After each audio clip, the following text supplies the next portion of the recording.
करून पाहू आता नंतर.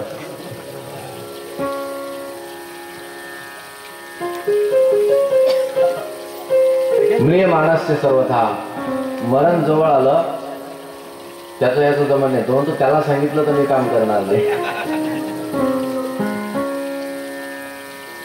जडाच्या ठिकाणी सुद्धा भेदबुद्धी निर्माण झाली. त्याला म्हणतात कलियुगाचा प्रभाव. त्याने कशाचं श्रवण करावं, यत् श्रोतव्यम यत् जाप्यम, कोणत्या नामाचा कोणत्या मंत्राचा जप करावा, ऐकण्यासाठी जे योग्य असेल, जप करण्यासाठी जे योग्य असेल ते वर्णन करून सांगा. यत् स्मर्तव्यम, आणि स्मरण कशाचं करावं, 7 दिवसात उद्धार होईल अशा प्रकारचं तुम्ही मला हे वर्णन करून सांगा. जो प्रश्न विचारला या प्रश्नाचं शुकाचार्य अभिनंदन करतात की राजा वर्याणीशते प्रश्न कृतो लोकहितं नृप. राजा ते प्रश्न हा वर्या, तू विचारलेला प्रश्न अतिशय श्रेष्ठ आहे. कारण प्रश्न कोणाला विचारावा आणि कशा पद्धतीचा विचारावा याचं गमक आहे. जसा प्रश्न असेल तो तशा व्यक्तीला विचारावा. एखाद्या कीर्तनकाराला, एखाद्या विद्वानाला, अभ्यासू भक्ताला, साधकाला जर आपल्याला काही विचारायचं असेल तर त्यांना हे विचारावं, अध्यात्मामध्ये मनाची स्थिती कशी निर्माण होत असते, भगवंताचं प्रेम हृदयात कशा पद्धतीने निर्माण होईल, भगवान परमात्मा केव्हा कृपा करेल, बस असे प्रश्न. उसावेसे हेची वाटे जे जे भेटे तयासे, देव कृपा करेल मज काय लाज राखेल, भगवंताची कृपा होईल का, असं त्यांना विचारावं.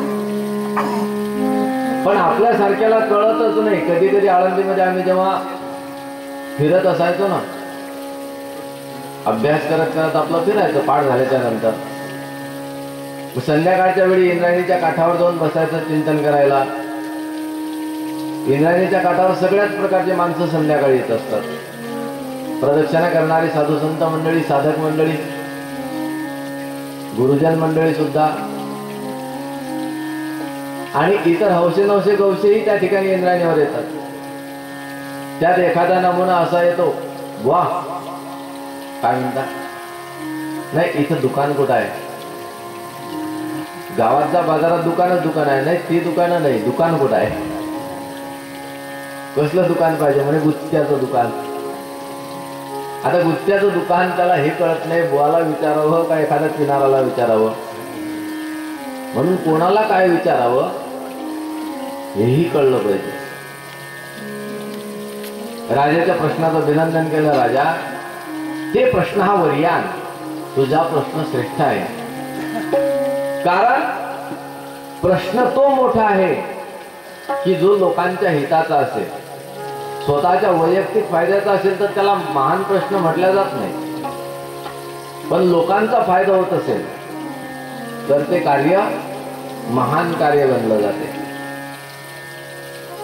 एकाच्या कैवाडे उगवी बहुतांचे कोडे, निमित्त एकट्याचं जरी असलं भागवत सप्ताहाचं तरी पण आनंद कित्येकांना मिळतो, हजारोंना आनंद मिळतो. एकाच्या कैवाडे उगवे बहुतांचे कोडे, म्हणून हे कार्य महान आहे. त्याप्रमाणे राजा तुझा प्रश्न लोकांच्या हिताचा आहे, म्हणून ते प्रश्न हा वर्यान श्रेष्ठ प्रश्न आहे तुझा.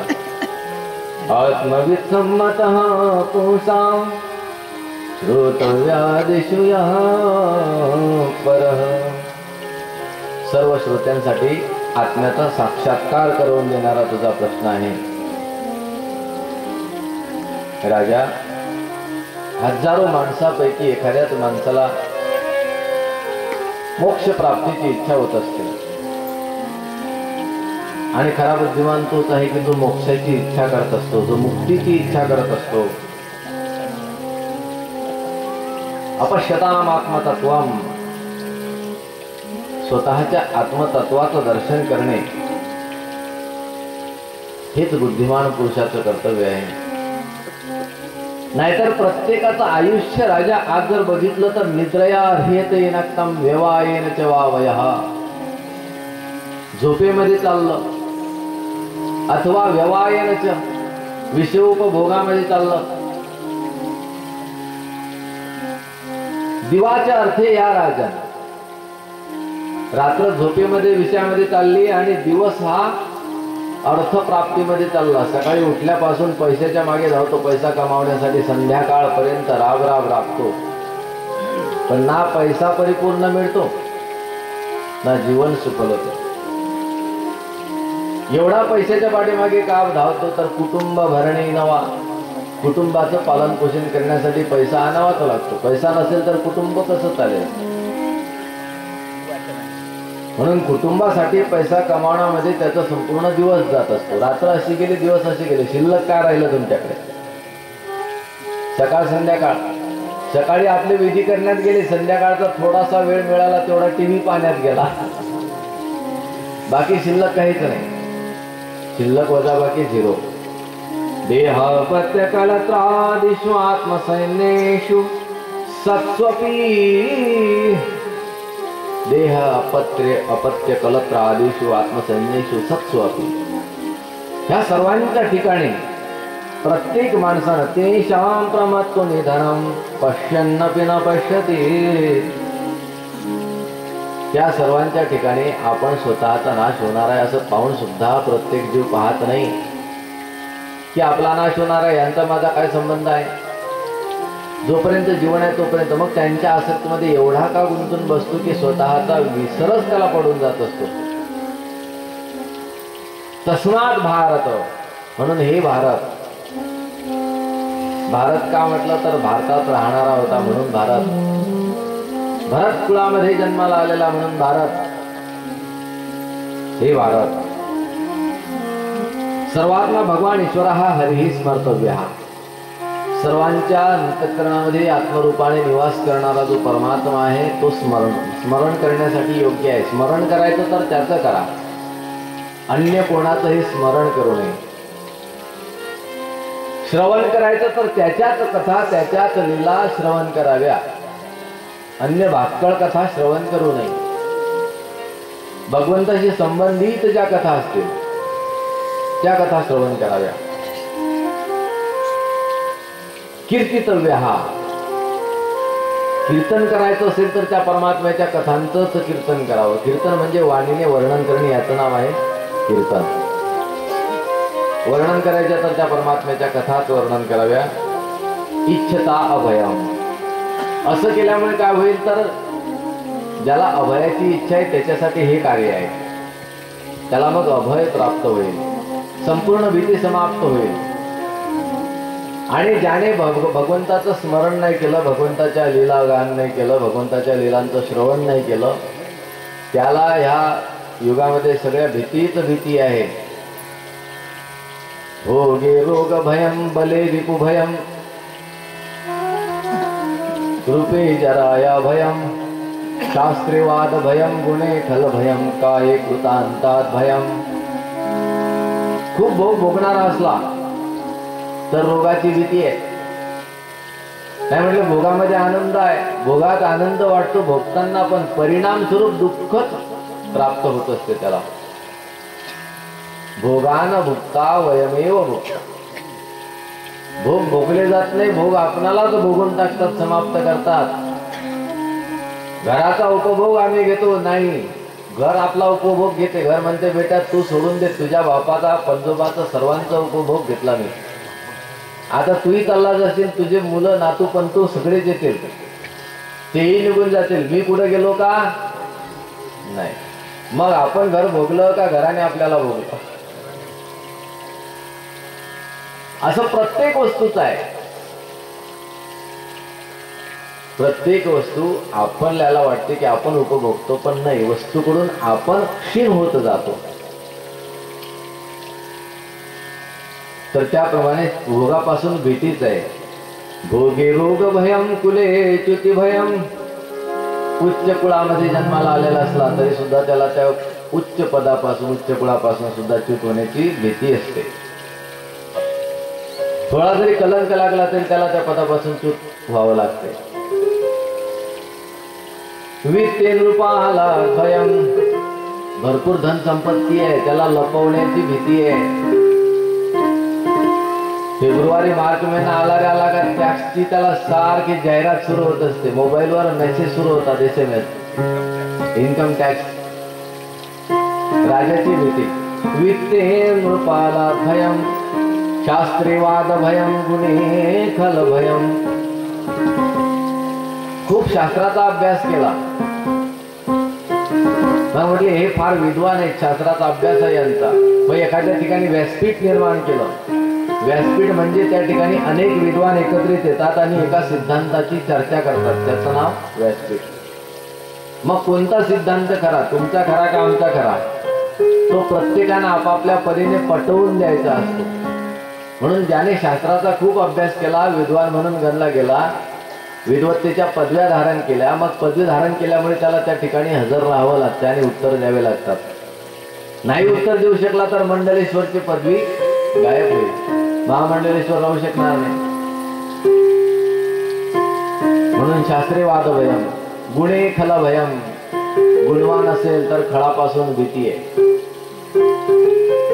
अवगुणी माणसाला कोणाची भीती नाही, पण गुणी माणसाला मात्र अनेकांची भीती असते. काय कृतांतात भयम, या शरीराला यमाची भीती आहे. केव्हा येईल आणि केव्हा पकडून नेईल सांगता येत नाही. सर्वं वस्तु भयवहं भुविनां, वैराग्यमेव भयम. सर्वच वस्तू या भूतलावर भीतीदायक आहेत. एक वैराग्य, एक त्या परमात्म्याचं स्मरण, एक अभय आहे. म्हणून इच्छताम अभयम, ज्याला अभयाची इच्छा आहे. सर्वात्मा भगवान ईश्वर हा हरी स्मर्तव्य, हा कीर्तितव्य, हा श्रोतव्य. हा परीक्षित राजाच्या प्रश्नाची उत्तर मिळाली, पण ह्याला सविस्तर वर्णन करून सांगायची त्याच्याशिवाय पटणार नाही. म्हणून परीक्षित राजाच्या निमित्ताने तुमच्या आमच्यासाठी आता विस्तार केलेला आहे. सांख्ययोग, ज्ञानयोगाचं वर्णन केलेलं आहे. एतावान सांख्य योगाभ्याम स्वधर्म परिनिष्ठया, स्वधर्माचं अनुष्ठान करायचं. त्या अनुष्ठानाच्या योगाने अखंड नारायणाचं स्मरण करत राहिलो तर अंत समय सुद्धा त्या नारायणाचं स्मरण होईल. आणि हा जन्मलाभ आहे सर्वात महत्वाचा. एरवी जे काही आयुष्यभर केलं, हा जन्माला येण्याचा लाभ नव्हे. जन्माला येऊन केलेलं ते कर्तव्य असेल, कदाचित कर्म असेल. काही कर्म फलदायी असेल तर पुढे त्याचं फल संचित होत असते. संचितामधून प्रारब्ध होऊन पुन्हा ते फल रूपाने आपल्याला उपभोगण्यासाठी आपल्या समोर येत असते. मग त्याला उपभोगण्यासाठी परत जन्माला यावं लागेल. पण या जन्माचा खरा लाभ जर कोणता असेल तर तो आहे नारायणाचं स्मरण होणे. जन्मलाभ परम पुंसाम, अंते नारायण स्मृती. सर्वात श्रेष्ठ लाभ अंत समयाला त्या नारायणाचं स्मरण होणे.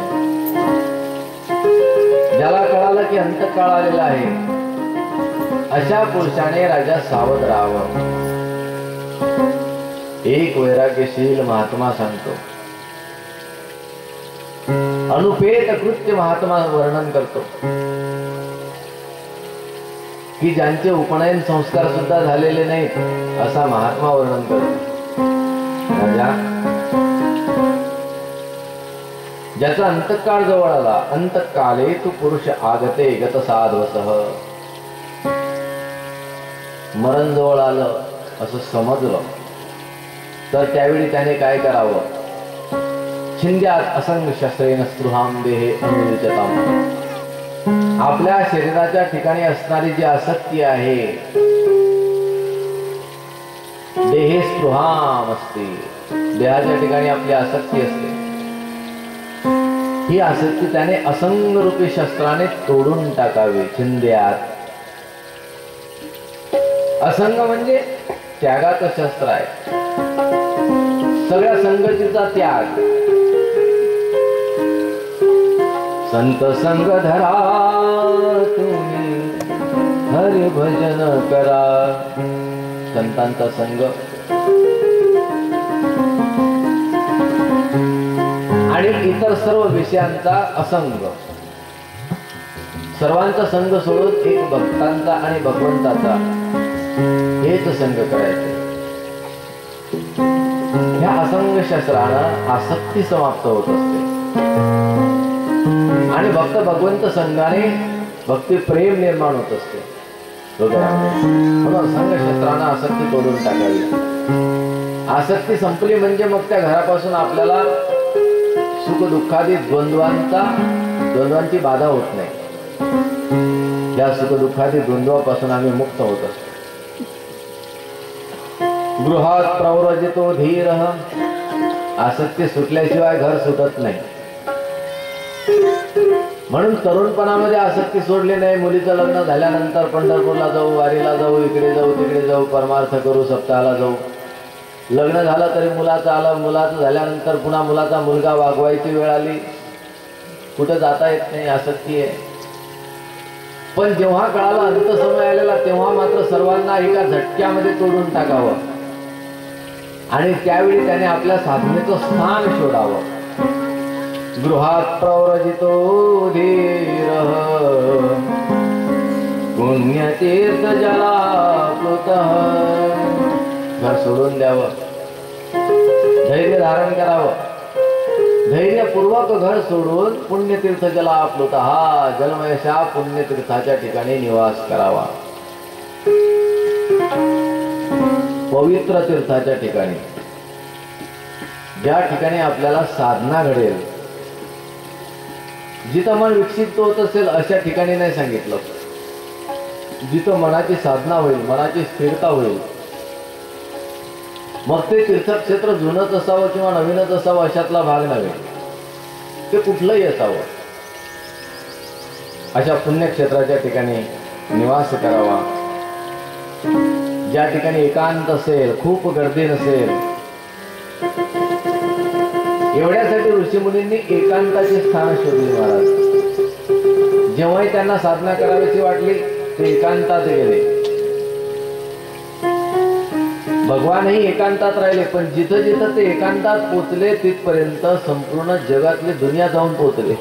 माणसांनी रोड बनवले, तिथपर्यंत गर्दीच करून टाकले. जिकडे ते एकांतात त्यांनी साधनेला ठरवलं त्या ठिकाणी लोकांनी गर्दी केली, सगळीकडे गर्दी झाली. म्हणून एकांताचं स्थान शोधावं. त्या एकांतामध्ये श्रुतो विविक्तासीनो विधिवत कल्पितासने, त्या विविक्त आसनावर, पवित्र आसनावर विधिवत आसन कल्पित करायचं. जसं योग शास्त्रामध्ये सांगितलेलं आहे त्याप्रमाणे. बुद्धमेढान तवती चार्यांगोळी निभूती तेत सार्ध सार्ध प्रांती सांडवणीया. ज्ञानेश्वर महाराजांनी सिद्धासनाची व्याख्या दिली. शिवनी नाडीवर दाब देऊन नंतर तुम्ही सिद्धासनामध्ये बसा. जर सिद्धासनात जास्त काळ बसू शकत नसाल तर मग पद्मासन करायचं, आणि पद्मासनातही शक्य नसेल तर मग स्वस्तिकासन करायचं. स्वस्तिकासनही तुम्हाला शक्य होत नसेल तर सुखासन करायचं. स्वस्तिकासन म्हणजे पायावर पाय ठेवून बसणे. सुखासन म्हणजे दोन पाय एकमेकाच्या खाली असे दाबणे. जे नेहमी आपण जेवायला बसतो ना त्याचं नाव सुखासन. सुखासनात बसायचं. ज्याला सुखासनही शक्य होत नसेल मग त्याने आडवी तिरवी जशी वाटतील तशा प्रकारची आसनं करावी. त्या सुखासनाच्या पलीकडे कोणतं सुखाचं आसन आहे, याचं तर नाव सुखासन आहे. बाकीची कोणती सुखासन आहे? त्याच्या पुढचं आसन मग एकच आहे, शवासन. शवासन म्हणजे हातपाय लांबवायचे पडून राहायचं, त्याचं नाव शवासन. तुम्ही म्हणाल महाराज आम्हाला करायचं का, तुम्ही सांगा. आम्ही आताच शवासन करतो. हे योगा झाल्यानंतर करायचं. अशा प्रकारे विधिवत आसन करायचं. त्या आसनावर बसाया, आसनस्थ व्हायचं. एकदा का आपलं आसन स्थिर झालं, स्थिरैः रंगैः सूक्ष्मांसस्तनुभीर्विषीमदेवहितं यदायुः। ॐ स्वस्ति न इन्द्रो वृद्धश्रवाः स्वस्ति न पूषा विश्ववेदाः स्वस्ति नस्तार्क्ष्यो अरिष्टनेमिः स्वस्ति नो बृहस्पतिर्दधातु। मग शांततेला अभ्यास करायचा मनाच्या शुद्धीचा।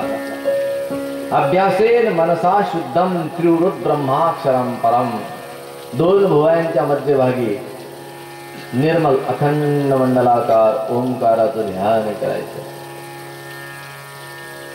याला मेडिटेशन साधना म्हणतात, ध्यान साधना। ध्यानाच्या द्वारे ध्येयाशी एकरूप व्हायचं। अगोदर ध्येयाची धारणा करायची, धारणेच्या द्वारे ध्यान करायचं आणि ध्यान दृढ झालं म्हणजे ध्येयाकार वृत्ती करायची। ध्येयाकार वृत्ती झाली म्हणजे मन शुद्ध होत असते। म्हणून अभ्यासेन मनसा शुद्धम त्रिवृत ब्रह्माक्षरम परम।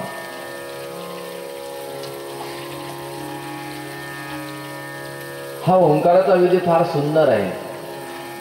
आपण योगामध्ये पहिल्याच दिवशी काल मेडिटेशन घेतलं होतं, ध्यान साधना काल केली होती आपण। मग त्या ओंकाराशी एकरूप कसं व्हायचं? ओमचा उच्चार हा जेवढा तुम्ही खर्ज स्वरामध्ये काढाल तेवढा तो लाभदायी असतो। उच्च स्वरामध्ये नाही, खर्ज स्वरामध्ये। परा पश्यंती मध्यमा वैखरी चार प्रकारच्या वाणी असतात। वैखरी वाणी फक्त मुखामधून निर्माण होत असते, त्याला म्हणतात वैखरी वाणी। मध्यमा वाणी ही कंठामधून निर्माण होत असते। वैखरी वाणीचा प्रयोग आपण केव्हा करतो? समजा आपण जेवायला बसलो, तेवढ्यात कोणीतरी दुसरा माणूस आला तर आपण म्हणतो या महाराज बसा जेवायला। आपण कंठापासून सुद्धा म्हणत नाही, फक्त वैखरी वाणीतून। आपल्याला माहिती आहे हे बसले नाही पाहिजे कारण संपलेलं आहे, पण तरी आपण म्हणतो या बसा जेवायला। फक्त वैखरी वाणीचा उच्चार आहे, कंठामधून सुद्धा नाही। मध्यमा वाणी कंठामधून असते, पश्यंती वाणी ही हृदयामधून असते आणि परावाणी मात्र नाभीपासून असते। कळकळून बुंदीच्या देठापासून जेव्हा माणूस आग्रह करतो तेव्हा त्याला म्हणतात परावाणीचा आग्रह। आणि ही परावाणी अखंड चालत असते, नाभीतून चालणारी परावाणी अखंड आहे। तर जेव्हा ओंकार उच्च स्वरामध्ये म्हणतो आपण, तर उच्च स्वरामध्ये संपूर्ण शरीराला तो प्रभावित करीत नाही, तेवढा खर्ज स्वरामध्ये तो शरीराला प्रभावित करत असतो।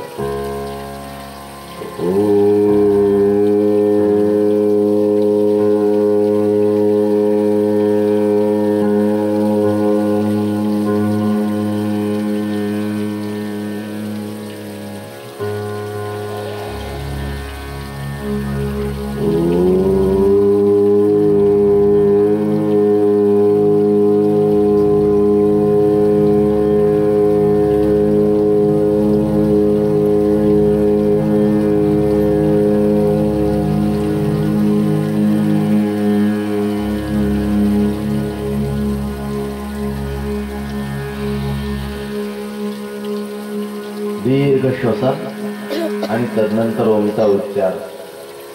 अ उ म अशा प्रकारच्या मात्रा असल्यामुळे ओ जेव्हा म्हणतो तेव्हा ओठ असे चंबू सारखे झाले पाहिजे। चंबू सारखे ओठ करून ओचा उच्चार करायचा। तर जेवढा ओचा उच्चार चालतो त्याच्या निम्म्यामध्ये म चा उच्चार झाला पाहिजे। नाहीतर ओ चालू देतो आपण लांब टाइम पर्यंत, म ताबडतोब दाबून टाकतो। ओम ओम हाही चुकीचा आहे। काहींची पद्धत अशी असते, ओ शॉर्टकट म्हणतात आणि मत लांब दाबून टाकतात, त्या मलाच लांब करून टाकतात लंबा। ओम ओम हाही चुकीचा आहे। तुम्ही म्हणाल एवढ्या भानगडी आम्हाला कशाला टाकता? असं आहे, भानगडी शिकल्या तेवढ्या चांगल्याच असतात। नाही चौघत होत तर सोडून द्यायची असते भानगड, मग भानगडीत पडायचंच नसतं। पण आम्ही बघतो प्रत्येक ठिकाणी बरीचशी माणसं कुठेही बसली की चालू ठेवतात ओ ओ. मग करायचं काय ना, भानगडीत पडायचं जायचं, चांगलं पडायचं, नाहीतर पडायचं. म्हणून एवढी महत्वाची जाणीव असते ती आपण घेतलीच पाहिजे, तेवढं शिकलंच पाहिजे. ह्या ओंकाराच्या द्वारे संपूर्ण शरीर प्रभावित होत असते. त्या ओंकाराचं ध्यान हे आपल्या भ्रूमध्याच्या ठिकाणी करायचं असतं, दोन्ही भ्रुवयांच्या मध्ये. याला ब्रह्माचा भाग म्हटला जातो. हे ब्रह्मांड आहे आणि या ब्रह्मांडामध्ये त्या ओंकाराचं स्मरण करायचं असते दोन्ही भुवयांच्या मध्ये. हृदयामधून चैतन्य काढून त्या भुवयापर्यंत त्या ओंकारामध्ये लीन करायचं. ही ध्येयाकार वृत्ती आहे. ओंकाराला दोन्ही भुवयांच्या मध्यभागी दर्शन करणे ही धारणा आहे आणि त्या धारणेला दृढ करून आपल्या हृदयामधून चैतन्य स्वरूप ज्योती हळूहळू काढून त्या ओंकारामध्ये लीन करणे, त्याचं नाव आहे ध्येयाकार वृत्ती. काढण्याच्या प्रक्रियेला ध्यान म्हणतात आणि आपली चैतन्य ज्योती त्या ओंकारामध्ये लीन होत असते. लीन झालेली आपण करतो ती क्रिया ध्यान आहे, परंतु लीन झाल्यानंतर त्याला म्हणतात ध्येयाकार वृत्ती. त्याचं नाव आहे समाधी.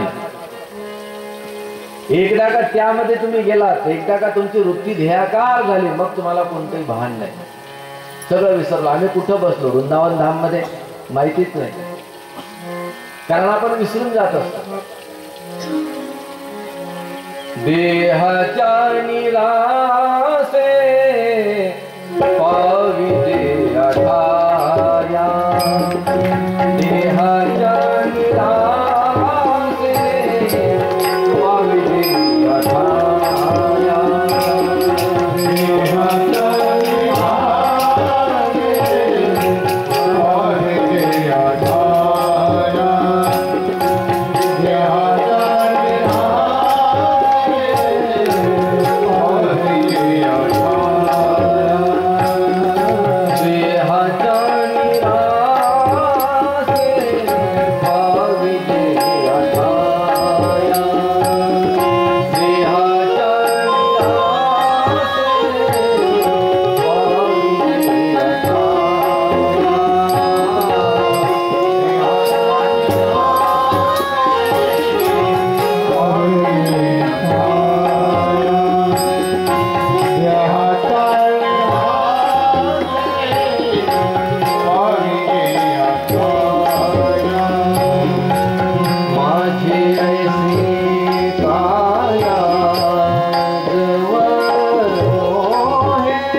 माझी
ऐशी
देहाचा निराश अभ्यासेन मनसा शुद्धं त्रिवृद्ब्रह्मचरं परं मनो यथेजित श्वासो ब्रह्म बीजमविस्मरन् ब्रह्मबीज आहे ओंकार, त्या ओंकाराचं स्मरण. तस्मात सर्वात मना राजन, म्हणून हे राजा प्रत्येकानं सर्व काळ सर्वत्र सर्वदा त्या परमात्म्याचं चिंतन करावं, त्या परमात्म्याचं स्मरण करावं, त्या परमात्म्याचं भजन करावं. जे त्या परमात्म्याचं भजन कीर्तन आणि स्मरण करतात, अर्थात भागवत कथेमध्ये त्या भगवंताचं संपूर्ण स्मरण आहे, लीला आहे. त्या लीलांचं जे गायन करतात, त्या कथांचं स्मरण करतात. पिबंती भगवत आत्मनः सताम कथाम कम श्रवणपुटेषु संभृतम, जे आपल्या कर्ण विवरांच्या द्वारे त्या परमात्म्याच्या कथा रसाला सेवन करतात. पुनंती विषय विदूषिताशयम रजंती तच्चरण सरोरुहांतिकम. कोणत्या ठिकाणी त्यांना प्राप्ती होत असते तर तच्चरण सरोरुहांतिकम रजंती, त्या परमात्म्याच्या चरण कमलाच्या ठिकाणी ते जातात. चरण सरोवर, चरण कमल, भगवंताच्या चरणी त्यांना स्थान प्राप्त होत असते. कारण भगवंताच्या कथेच्या योगाने भगवान परमात्मा हृदयामध्ये निवास करतो. नामासरसा कथेसरसा हरी जेव्हा हृदयात निवास करतो तेव्हा तेने धाके अभ्यंतरी पूर्ण शुद्धी होऊ लागते. काम क्रोधादी विकार पळून जात असतात. सर्व विकार पळून गेल्यामुळे, समाप्त झाल्यामुळे, म्हणून पवित्र मन, निर्मळ झालेलं मन त्या परमात्म्याच्या चरणी लीन होत असते. विषय विषयाने जे दूषित झालेलं मन आहे, विषय दूषिताशयम, विषयरूपी विषयाने जे दूषित झालेलं आहे ते मन पवित्र होऊन त्या परमात्म्याच्या चरणी स्थिर होत असते. मन उन्मन होत असते प्रभू स्मरण करता करता, आणि उन्मन होऊन मग त्या जीवाचा उद्धार होत असतो. एरवी जीव याच ठिकाणी राहत असतो. शौनकादिक म्हणतात, सूत महाराजांचे सूत महाराज, एवढी मधुर कथा शुकाचार्यांनी राजा परीक्षितेला सांगितली आणि तुमच्याकडून ऐकत असताना आमच्याही मनाला अतिशय आनंद वाटला. त्या भगवत कथांनी एवढा आनंद होत असतो तर आमच्या मनामधली गोडी आणखी वाढली. तुम्ही जसं जसं एक एक वैभव सांगता त्या कथेचं, तसं तसे आमच्या मनामध्ये आणखी त्याला श्रवण करण्याविषयीचा आनंद वाढतो, उल्हास वाढतो. खूप ऐकावं असं वाटते. आणि या कथे व्यतिरिक्त जर जीवन बघितलं तर आयुर हरति वै पुंसाम उद्यन्नस्तम चयन्नसो. हा काळ माणसाचं आयुष्य हरण करत आहे. जसा जसा एक एक क्षण लोटतो घड्याळाचा काटा, जसा जसा पुढे जातो तसा तसा तो आपलं आयुष्य कमी कमी करत जातो. म्हणून घड्याळाचा काटा थांबवण्याचा प्रयत्न करावा, पण तो थांबेल नाही थांबत. कदाचित घड्याळ बंद पडेल पण काटा थांबत नाही. घड्याळ बंद पडला तरीही काटा मात्र पुढे पुढे जातच राहतो. आणि जसा काटा पुढे जातो तशी आपली भीती आहे की आपला तेवढा टाइम कमी झाला. आयुर हरति, आपलं आयुष्य तो हरण करून जात असतो. आपल्या आयुष्याची एक रेषा आहे आणि हा काटा त्या रेषेवर चालत असतो. चालता चालता तो जेव्हा शेवटच्या टोकावर पोहोचेल तेव्हा आपलं काम संपलं, फिनिश झालं. काटा थांबवता येत नाही, पण आपण सावधानतेनं पाहत राहावा की काटा किती चालला, किती फिरला. भरपूर फिरला. आतापर्यंत आपण काय जमा केलं? काहीच नाही केलं. त्या भगवंताचं स्मरण किती केलं? काय नाही केलं. नुसते जगत आलो. जेवले, झोपले, उठले, बसले, खाल्ले, टीव्ही पाहत बसले. ह्या व्यतिरिक्त काय केलं आज? काय केलं? अशा प्रकारचं जर आमचं जीवन असेल तर झाडही जिवंतच असतात. झाडं जगत नाहीत काय? सर्व हा कुंड जिवंत नाही म्हटले. माणसात आणि आमच्यात झाडांमध्ये आणि आमच्यामध्ये फरक आहे का? झाडं फक्त उभे आहेत पण झाडं श्वास घेत नाहीत. आम्ही श्वास घेतो म्हणून झाडापेक्षा वेगळे आहोत.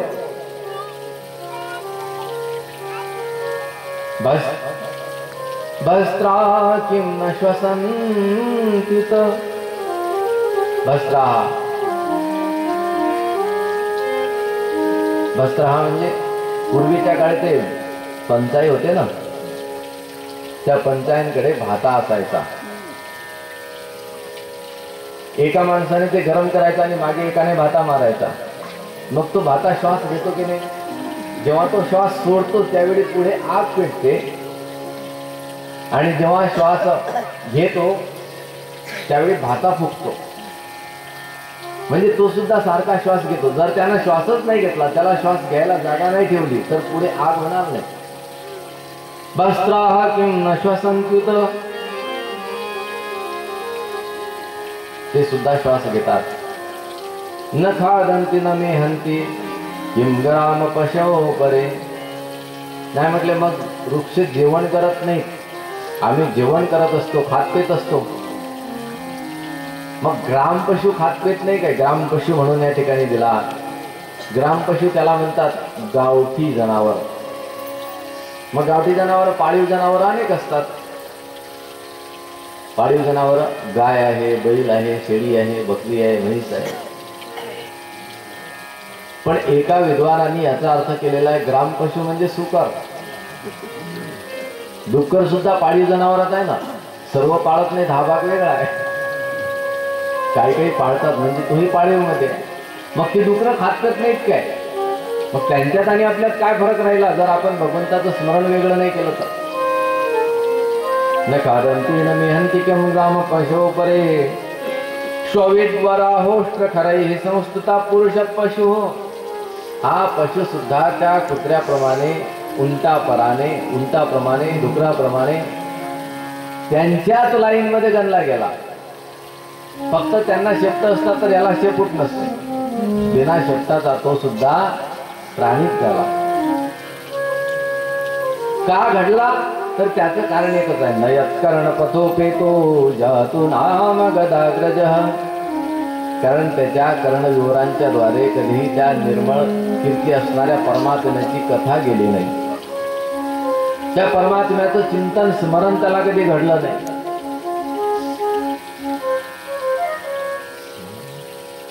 जिह सुता दूर जिह समाना जो नहीं करहे नाम गुणगाना. राम सिया राम, जय जय राम, राम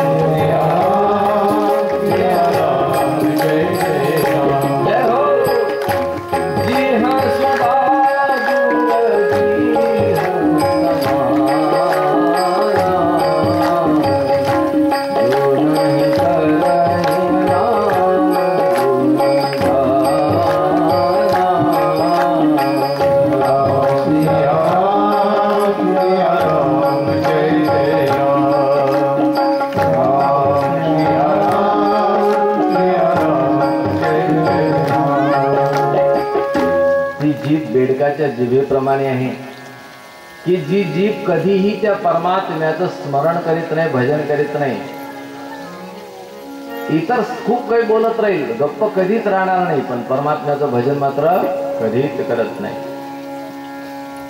बिलेवतो क्रम विक्रमाने न शृण्वतः कर्णपुटे नरस्य जीवासति दारुरिके वसूत न चूप गायत्युर्गाय गाथा. त्या परमात्म्याची कथा ज्या कानांच्या मधून जात नाही ती कान कान नसून केवळ सर्पाची राहण्याची भीड आहे. भार परम पट्ट कीर्त जुष्टम मप्युत्तमांगम नमेन मुकुंदम. अतिशय उत्तम डोकं आहे, चांगलं आहे डोकं, सुपीक आहे, परंतु ते डोकं म्हणजे या शरीरावर मुकुटासारखा नुसता भार आहे, वजन आहे या शरीरावर, की जे डोकं कधीही न नमेन मुकुंदम, परमात्म्याला नमस्कार करीत नाही, साधू संतांच्या चरणावर वंदन करीत नाही, अशा प्रकारचं ते डोकं आहे. जो नहीं नमत हरि गुरुपद मूला